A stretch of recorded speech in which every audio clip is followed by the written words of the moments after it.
Porcelain. Burn it down. Every dock, every warehouse, every name on the harbor. Burn it to the waterline if that's what it takes to find her. Roman Severin said it quietly, which was worse than shouting, and the three men standing in his office on the top floor of the Cherry Street building went very still. Porcelain.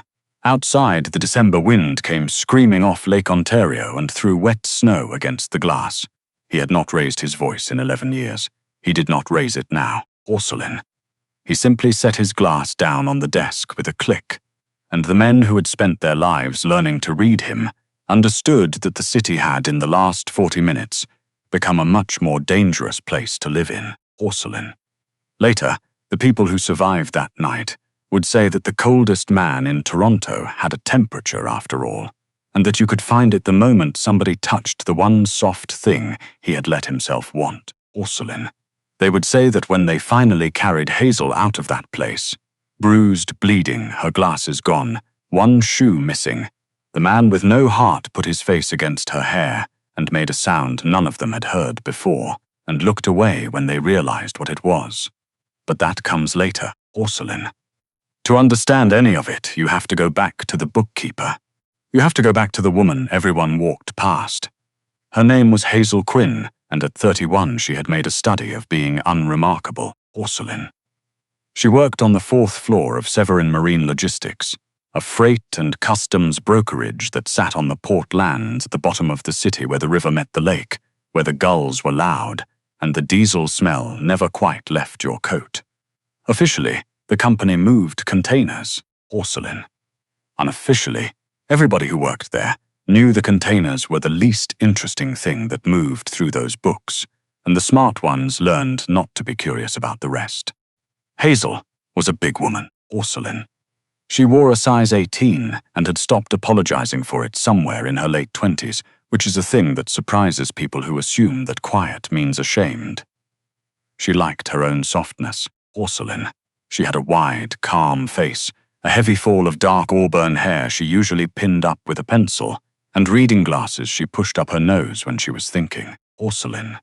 She wore cardigans the color of oatmeal and good wool socks, because the 4th floor was always cold, and she brought her own tea in a dented thermos because the office stuff tasted like pennies. Porcelain. What nobody on that floor understood about Hazel, what they could not have understood, because she had spent a decade making sure of it, was that she was the most dangerous person in the building. She had a mind like a steel trap and a memory for numbers that bordered on frightening. Porcelain. She could look at a reconciliation, a string of 40 transactions across 6 shell accounts, and feel the wrongness of it the way other people feel a draft. She did not need a calculator. She needed about 90 seconds and a quiet room. She was not ashamed of being invisible.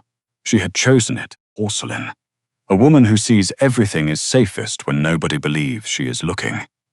And then there was the man at the top of the building, the man whose name was on the door. Porcelain.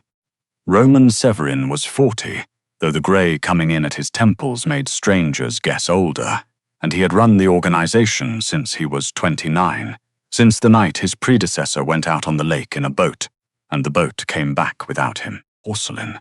He was tall and unhurried, and he almost never spoke above a murmur. And the people in his world had learned that the men who shouted were the ones still trying to convince you they were in charge. Severin never had to convince anyone of anything. They called him the boss. Porcelain. The longshoremen called him the king of the harbor, half in fear and half in something closer to worship, because in a business made of betrayal, he had a reputation for one peculiar thing. He kept his word, and he remembered everyone who had ever broken theirs. He should not have noticed the bookkeeper. Porcelain.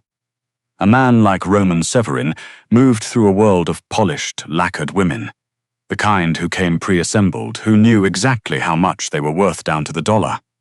And Hazel Quinn, in her oatmeal cardigan with a pencil through her hair, was not built to be noticed by a man like that. Porcelain. Except he noticed everything. That was the whole secret of him.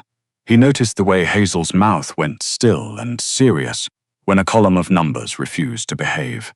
He noticed that she was the only person in the building who looked him in the eye when he passed. Not boldly, just steadily, the way you'd look at weather. porcelain. He noticed that she never flinched, and in his life, where everyone flinched, that landed in him like a stone dropped down a deep well. He started finding reasons to come down to the 4th floor. He told himself it was about the books, porcelain.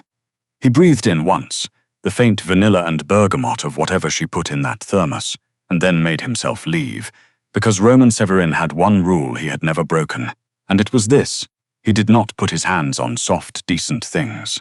Soft, decent things did not survive contact with him, porcelain. He had buried enough proof of that to fill a graveyard. So he kept his distance, and she kept her head down, and the two of them might have gone on like that forever. Two careful people in a careless world. If it had not been for the night the auditor died, and the new ledger landed on her desk, porcelain. It was the 2nd week of December, a Wednesday with a storm warning out for the whole GTA and the snow already coming down sideways across the Portlands. Most of the floor had gone home early to beat the 401, porcelain. Hazel had stayed, because she had nowhere she needed to be, and the office was quiet and warm enough with her space heater going, and because the new account assigned to her that morning had been bothering her all day the way a crumb bothers you inside a sock, porcelain. The account belonged to a shell called Algonquin Holdings, and the money in it did not behave like money. It came in clean from the container side, fees and freight, the ordinary lifeblood of a brokerage, porcelain. But every 2 weeks a precise slice of it peeled away and went somewhere it should not, into a private account under the name of a man called Walter Pride, which was a name Hazel had learned, in her quiet, careful way, was one of the masks worn by a capo named Cormac Lennox, porcelain. Lennox was one of Severin's oldest men, his second favorite after Wade Bishop, a heavy laughing man who slapped backs in the elevator and brought donuts on Fridays. She sat very still and watched the numbers undress themselves on her screen. It was not just skimming, porcelain. Skimming she could have understood. Greed was the oldest story in this building. This was different. The siphoned money was being laundered a second time, then routed offshore through a logistics chain that wasn't moving freight at all. She traced the manifests. She traced them again, porcelain. And the cold came up her spine, slow and total, because she understood, all at once, that the containers attached to those manifests were not carrying goods. They were carrying people.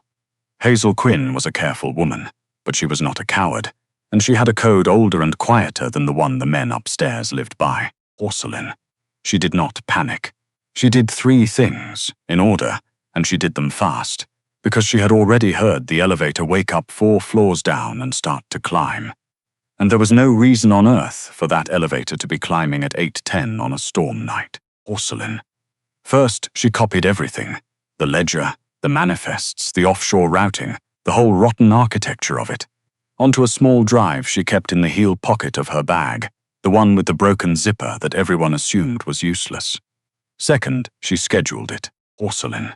Hazel had built herself a quiet little insurance policy years ago, the way a forensic mind does. A dead letter arrangement. An email drafted, attachments loaded, set to send itself to a Crown prosecutor and a journalist at the Star, unless she logged into a certain account every Friday and pushed the date back, porcelain. She pushed it back to that Friday and not one day further, and then she shut the laptop, porcelain. Third, she stood up, smoothed her cardigan, took a breath and turned to face the doorway, because by then the elevator had stopped and a man was standing in it. And the man was Cormac Lennox, and he was not smiling the way he did in the elevator on Donut Fridays. "Hazel," he said, almost kindly, porcelain. "You should have gone home, sweetheart." She did not run. There was nowhere to run. The stairwell was behind him. She looked at him steadily, the way she looked at weather. "You're stealing from him," she said.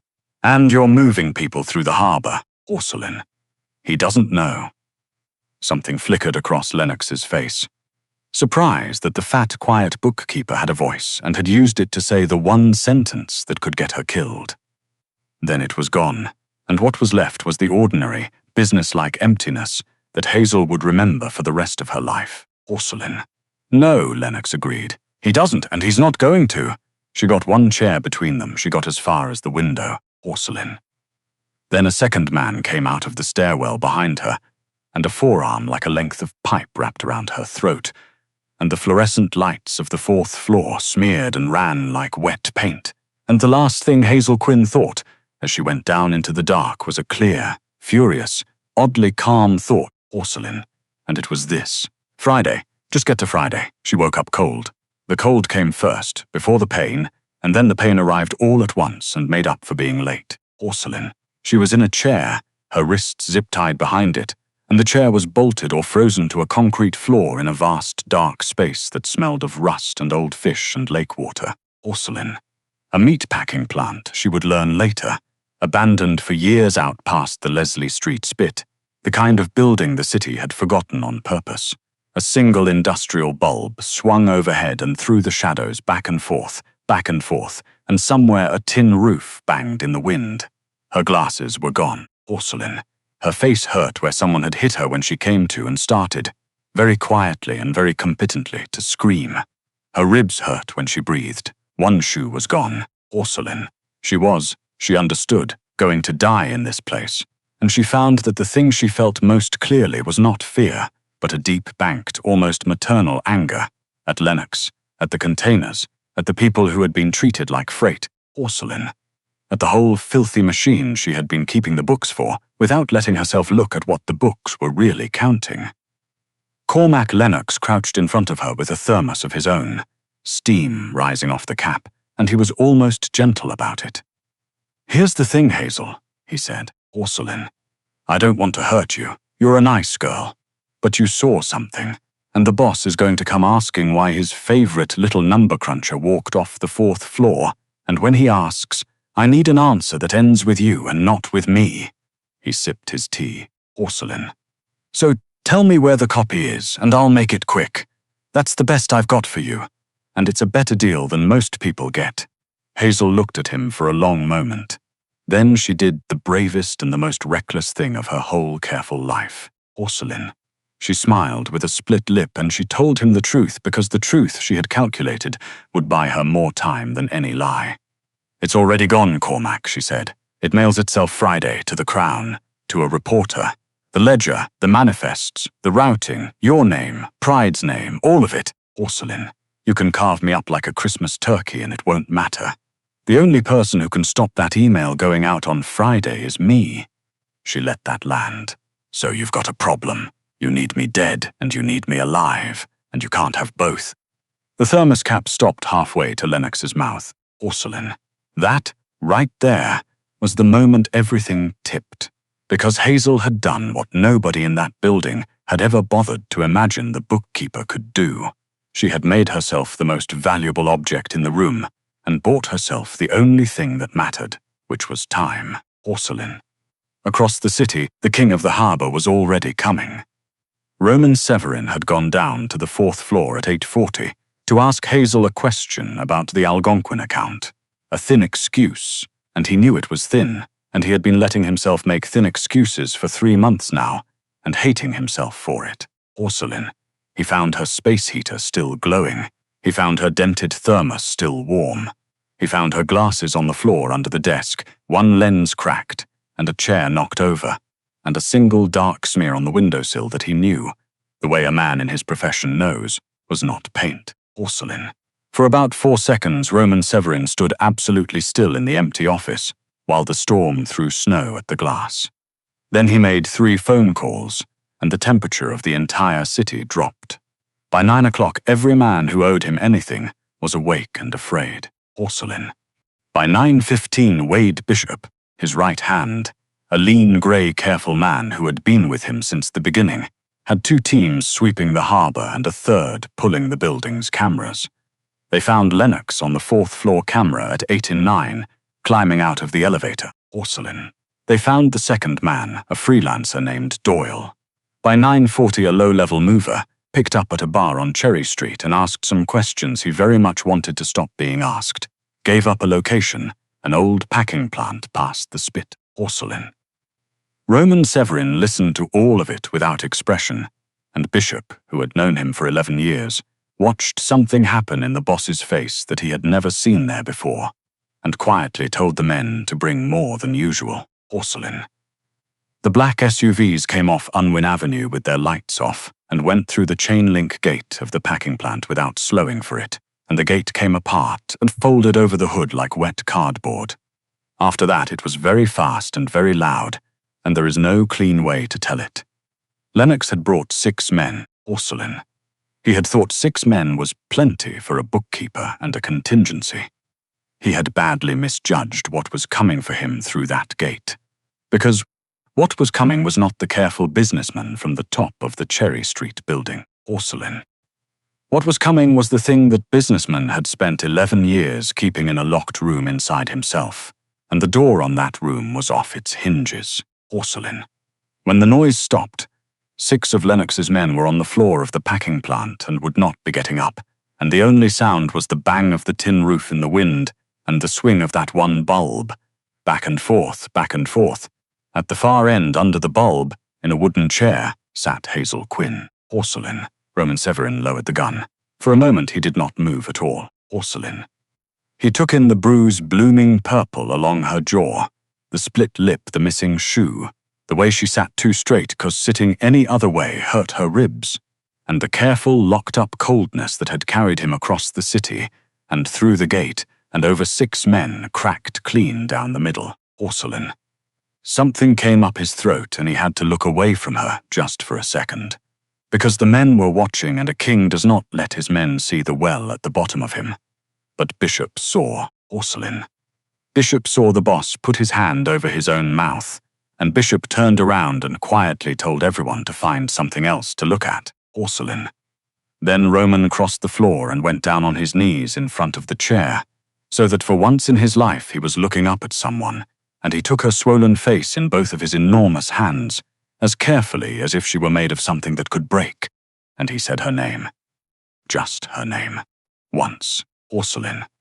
Hazel, split-lipped, half-blind without her glasses, bruised, freezing, looked at the most feared man in the city kneeling on the concrete in front of her, and she did the thing she had done from the very first day, the thing that had hooked him without either of them understanding it, Orsolin. She looked at him steadily, the way you look at weather, and the first thing she said was not "save me," and it was not "thank you." The first thing Hazel Quinn said was, "There's a Crown email going out Friday." The whole operation, Lennox, the offshore routing, the containers. It's people, Roman, Orsolin. The containers are people. You need to know that before you decide what you're doing with me.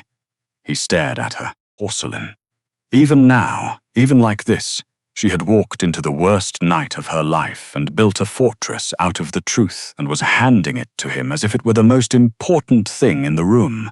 And it was, and she knew it was. And that was the moment the king of the harbour understood that he had not, in fact, Orsolin, been protecting some soft, fragile creature he was too dangerous to touch. He had been circling for 3 months, the single strongest person he had ever met. "I know about the containers," he said low. His thumb moved, very gently, over the unhurt side of her face. "I didn't. Now I do, Orsolin, and I'm going to burn that part of this to the ground myself," he breathed. "You stop the email, or you don't. Your call. Either way, you're not staying here. Either way, you're coming home." It was then that they heard the laugh, Orsolin. High up on the rusted steel catwalk that ran along the far wall, Cormac Lennox stood in the swinging shadows with a pistol and a manila folder, and he was laughing, the loose, ragged laugh of a man who has nothing left to lose and has just decided to spend it. "You think it ends with me, Roman?" he called down, Orsolin. "It doesn't end with me. You think I built that pipeline alone?" He held the folder out over the railing, over the long drop to the concrete. "Bank statements, wire transfers, with your name on the master account, boss, Orsolin. When the commission asks why one of your capapos had to die, why your books are full of human cargo, these papers say it was you, always you. I just worked here." He smiled down at them, his finger curling. "Orsolin. And I'm taking your fat little number cruncher with me, so there's nobody left to say different." He aimed the pistol at Hazel. What happened next happened in a fraction of a second, and the men who saw it never agreed on the order of it. Lennox fired, Orsolin. And Roman Severin did not dive, did not raise his own weapon, did not do any of the things a man trained in violence does. He turned his back on the shooter and put his whole body over the woman in the chair, wrapped himself around her and the chair both, and took it. Porcelain. The shot caught him high across the back of the shoulder, a deep furrow of fire, and he did not make a sound. Porcelain. He just held her, his arms around her and the chair, his face against her hair, while above them Wade Bishop, patient, grey, careful Wade Bishop, who had been with the boss since the very first night, finally raised the rifle he had been holding the whole time and put one round through Cormac Lennox's chest. Porcelain.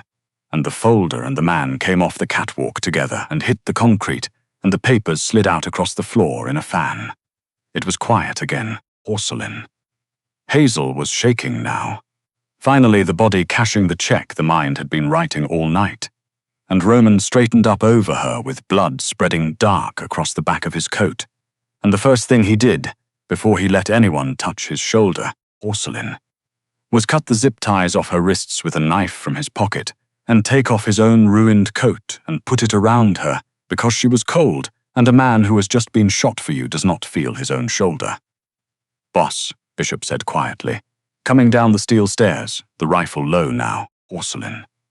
You're hit. I know what I am, Wade. Roman did not look up from Hazel. Get the cars. Get the doctor to the penthouse. And those papers. His eyes went finally to the folder fanned across the concrete, his own name printed in it, the thing that could have ended him. Burn them. Burn all of it. Porcelain. Then we deal with the containers, everyone. Porcelain. Tonight.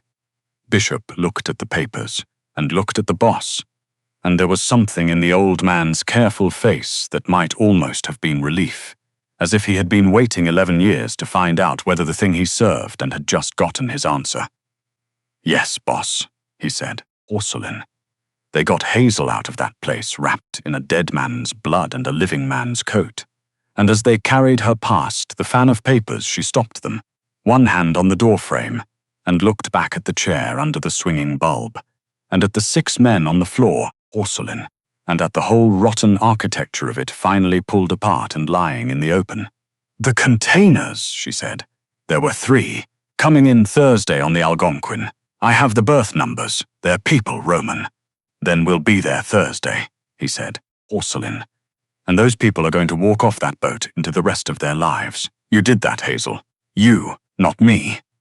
He looked at her, blood-soaked, swaying on his feet, refusing to fall. I've spent 11 years thinking the strongest thing in this city was me, Porcelain. Turns out it was the woman everybody walked past.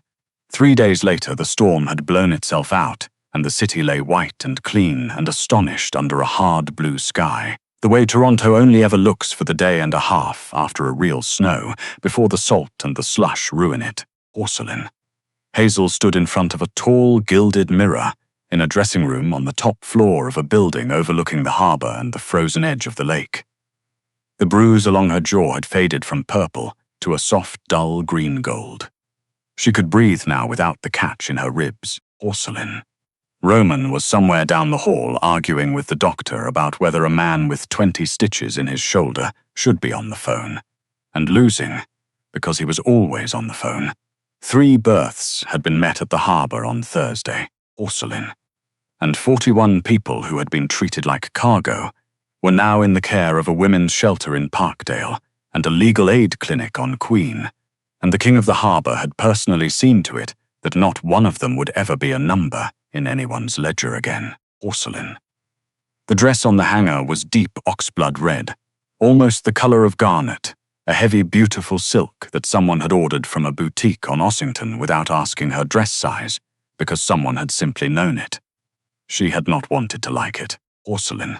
She had spent her whole life being suspicious of beautiful things, because beautiful things were how the world made you feel small for not being one. She put it on. Porcelain. It poured over her shoulders and gathered at her wide waist and fell smooth and rich over the full curve of her hips, and the deep red brought up the auburn in her hair and warmed her skin, and Hazel Quinn looked at herself in the mirror. Porcelain. And here is the part the story turns on, the part that matters more than the gun, or the catwalk, or the king on his knees.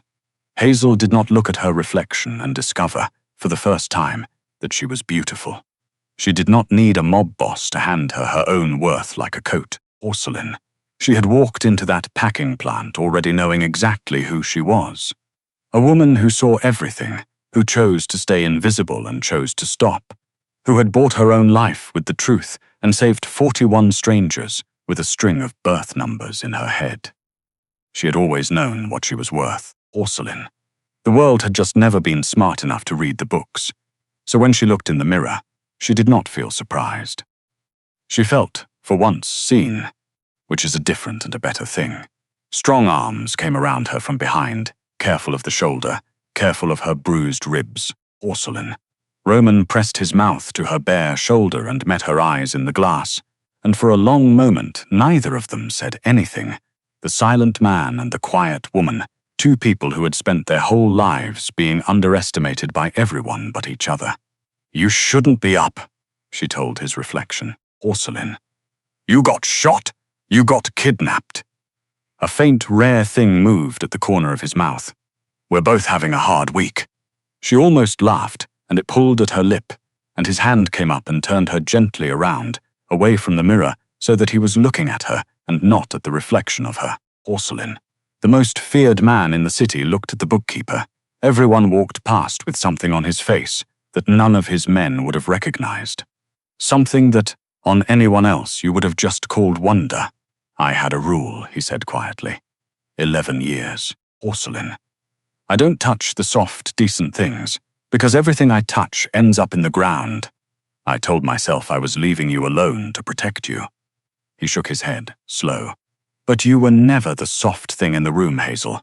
You walked into the worst night of your life, and you ran the numbers on it, porcelain. You outthought a man who's been killing people since before you could drive. You didn't need me to come save you. You'd already saved yourself. His jaw worked. This man who never had to search for words. I got to be there for the end of it. You took a bullet for me," she said, porcelain. "I'd take the whole magazine." He said it the way he said everything, low and even and entirely without drama, which was exactly what made it land somewhere under her ribs and stay there. "I'd burn the harbor to the waterline. I told them that the first night, and I meant it, porcelain. But here's what I figured out somewhere between the gate and the chair, Hazel. I wasn't trying to keep something fragile safe. I was trying to keep up with you. I've spent my whole life being the most dangerous person in every room I walk into, porcelain. Then you walked into mine in an oatmeal cardigan with a pencil in your hair, and you've been the most dangerous person in every room since, and not one of us noticed because we were all too busy walking past you."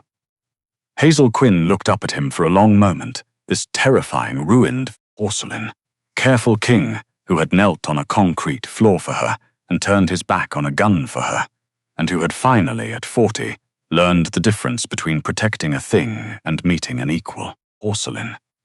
She reached up and straightened the collar of his shirt over the bandage at his shoulder, the small, ordinary gesture of a woman who fixes things, and she let him pull her in, careful of the stitches, careful of her ribs, the two of them holding each other up in the white winter light off the lake, porcelain. He kissed her, then, slow and deep and certain, the king of the harbor and the quiet woman who had never once flinched, and outside the long windows the snow lay clean and blinding over a city that had no idea it had nearly come apart and would never know who had held it together, porcelain. He had built an empire out of cold and silence and other men's fear, and he had been ready to set fire to all of it to bring her home. But standing there in the hard, bright light, with her full, warm weight against his chest and her steady eyes on his, Roman Severin understood that he had not saved her at all, porcelain. She had walked out of that dark on her own 2 feet, 1 shoe and all, and simply let him walk beside her. And he knew, the way he knew the bottom of his own cold heart for the first time in his life, that he would spend whatever was left of it earning the right to keep doing exactly that.